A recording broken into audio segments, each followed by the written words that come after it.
Hello, my name's Will Lichtig, and I've been asked to give you an explanation of how the integrated form of agreement in IPD came into contracting.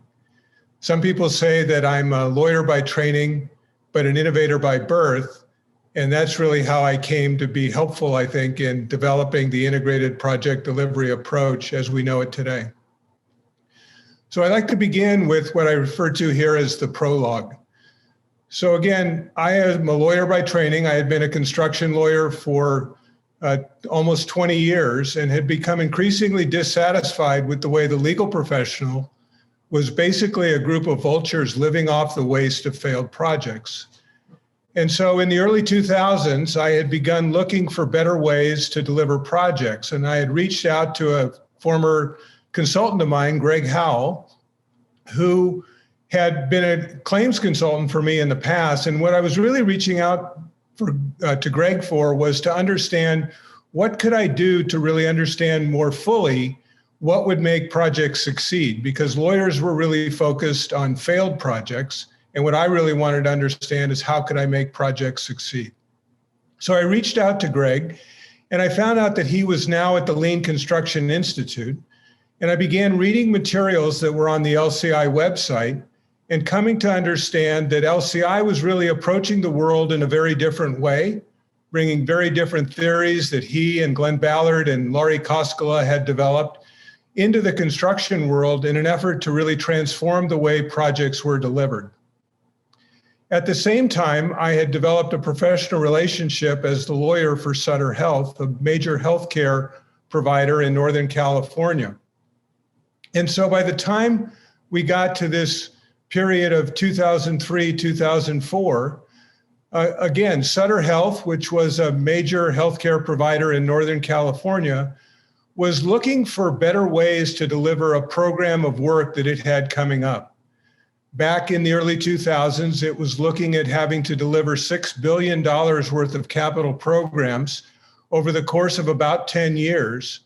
And it understood that if it was to be successful, both in delivering that capital program and to continue to be successful as a healthcare provider, it was going to have to be able to deliver that program of work reliably without major cost overruns and without major time extensions. And based on the history that Sutter Health and other major healthcare providers had, they knew that doing things traditionally might not produce results that were that reliable. They knew that traditional project delivery had routinely produced gaps in terms of the outcomes that had been produced. That sometimes projects would turn out well, and other times projects would turn out with a calamity that they then turned to the lawyers to sort out the problems, often resulting in months, sometimes years of claims, disagreements, lawsuits, and ultimately big expenditures of money, both for the resolution of the claims, but also on the vultures that were circling the wagons.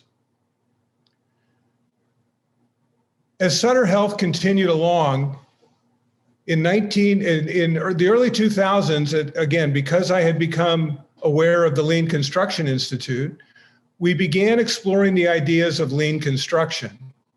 And Dave Pixley, Maury Graff, and myself attended a session of the Lean Construction Institute in Las Vegas, where Dr. Ballard and Greg Howell had convened a conversation about contracts and how they might either enable or inhibit lean project delivery. As a result of that meeting, which occurred in 2003, Sutter Health decided that it was going to embrace lean construction as the fundamental method that it would use to deliver this program of work.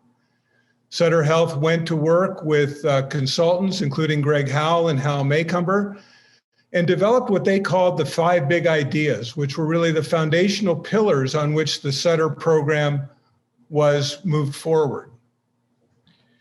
Sutter Health began rolling that program out to its project management and project teams in early 2004. This is an early presentation that was done to the team at Alta Bates, a hospital program in Northern California in early 2004. And as the team began to embrace the ideas and make them more real, they developed a manifesto, which was called the 5 Big Ideas. And what Sutter Health did is it rolled this out to its partners. And you can see that it was signed by all the major participants in the Sutter Health program. And it basically agreed that this group of competitors was going to come together and really work to develop a new project delivery system that would benefit the healthcare community in Northern California. As we began to roll this program out, so again, we've now moved a year forward. Sutter Health has rolled the program out, begun delivering projects on a lean basis. Sutter Health was routinely meeting with its community of vendors, and it would have meetings that it called its vendor forums periodically, usually on a quarterly basis, to bring the community together. Often 150 or 200 members would come to these meetings. It would last half a day, sometimes a full day. And the team would talk about what they were learning, what they were doing on their projects, what was successful, and what the challenges were. And in October of 2004, the vendor forum did an exercise where they tried to identify what were the opportunities that they saw as a result of their beginning work with lean project delivery and the ideas that had been rolled out, as well as what were the challenges. So again, in October 2004, the vendor community itself came forward and really was letting Sutter Health know, these are really great ideas. We like working together differently. We enjoy the principles. We enjoy the different methods that we're putting in place to deliver projects. But Sutter, your contracts are getting in the way. The way that we are traditionally caused to be contracted with each other creates commercial arrangements that cause us to not want to collaborate, that want us to protect our own interests rather than look to optimize the whole of the project. So the community actually urged Sutter Health to consider writing a new form of agreement or forms of agreement that would better embrace the lean ideal. So with that as the dilemma, Sutter Health began embarking on development of countermeasures. So the winter of 2004 is really when Sutter Health took a step back and said, if we're trying to achieve the extraordinary, if we're trying to transform the way that projects are delivered in Northern California, how can we make that happen? So at the same time, as you heard Dr. Ballard describe, the Lean Construction Institute was beginning to explore this concept of relational contracting. You heard the discussion of Ian McNeil and the work that he had done and that Greg had researched. And what LCI decided to do in the late fall of 2004 was to convene an international meeting on relational contracting. And as a result of that meeting, a number of practitioners were called together and they surveyed many contracts from around the world that had tried to implement the concepts of relational contracting. On behalf of Sutter Health, I was present at that meeting. I presented what Sutter Health was attempting to do. And it really was a great intersection because Sutter was looking to develop a new contract where we were able to explore what had been done already internationally.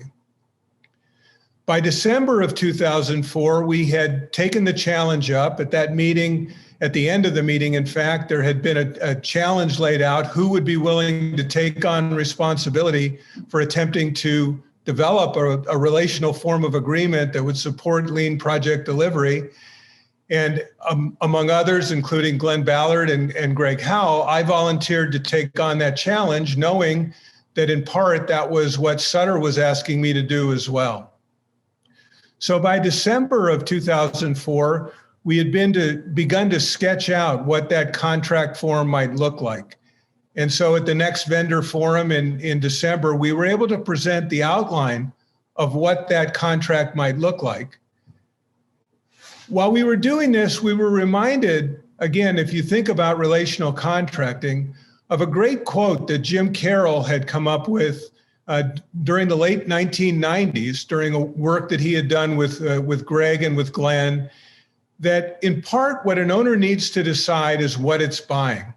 Is it buying a product, or is it buying a team to solve a problem that no one completely understands and that keeps changing? And I think that this language, this idea was kernel to the way that Sutter Health and I proceeded to develop the integrated form of agreement. So in early 2005, the integrated form of agreement for lean project delivery was actually rolled out in the Sutter Health community. We circulated it among the various vendors that we were working with and actually began signing teams up to this integrated form of agreement. Again, this was an agreement that involved one form of agreement that was signed by the architect, by the construction manager, and by the owner. It sought to create a commercial system where, as you remember what Glenn said, that everybody would win together or everybody would lose together. It created that commercial arrangement that really had the three musketeers at heart. The Sutter Health integrated form of agreement was somewhat unique in that it basically looked not just at the commercial arrangements, but tried to look across the board at all the lean elements, all the operating system, the lean project delivery components that Glenn and Greg and Laurie and others had developed over time, and write those into the contract as the operating system upon which the team would deliver the project. So it tried to address how this team would be organized. It tried to address how the team would govern itself. It tried to address how the team would actually physically work to deliver the project. And it wrapped that all in a commercial system that had shared risk and reward so that it reinforced the parties' willingness to work together. So as we move forward, Sutter Health gained significant recognition for having brought these ideas into the construction industry in the United States. There's been significant evolution of the system since then. Again, this was 15 years ago. And what you're going to hear throughout the rest of this Congress are case studies and descriptions of the way that these ideas that were kicked off in the mid-2000s have evolved over the last 15 years. At the end of the Congress, Dr. Ballard and I will have the opportunity to rejoin and to talk with you some more about the lessons that we've learned over the course of the last 15 years, and maybe offer some insights, both in terms of where this might be going internationally, as well as for those of you in the Middle East, how you might take these ideas, adapt them to the context in which you're working, and figure out a way to move them forward in your construction community. So with that, I will thank you very much, and I'll turn it back over to our organizers.